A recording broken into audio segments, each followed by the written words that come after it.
ঢাকা বরিশাল রুটের সবথেকে দামি কেবিন এম খান 7 লঞ্চে দেখতে পাচ্ছেন যে এই কেবিনটির ভাড়া হচ্ছে 15,000 টাকা।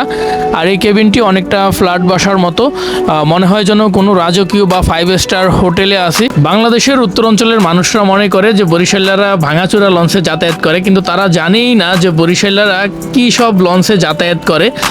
এটা হচ্ছে আরেকটা ভিআইপি কেবিন। এই কেবিনের ভাড়া হচ্ছে 8,000 টাকা। আর এম খান 7 লঞ্চের ভিআইপি কেবিনের নাম হচ্ছে রাজবাড়ি, নবাব বাড়ি, জমিদার বাড়ি, মানে ডিফারেন্ট নামে কিন্তু নামকরণ করা হয়েছে। আর এখানে হচ্ছে ভিআইপি যাত্রীরা খাওয়া দাওয়া করে, আর ডাইনিং টেবিল আর হচ্ছে বেসিন, জাস্ট অসাধারণ। আপনারা যারা মনে করেন যে বরিশাইলারা লঞ্চের ডট ধরে যাতায়াত করে, তাদেরকে বলি যে একবার হলেও লঞ্চে ভ্রমণ করেন, লঞ্চ সম্পর্কে জানেন যে লঞ্চ কাকে বলে, লঞ্চ কতটা ভিআইপি হইতে পারে। বরিশালের লঞ্চে উঠলেই মনে হয় যে কোনো রাজকীয় ভবন বা 5 স্টার হোটেলে আসি।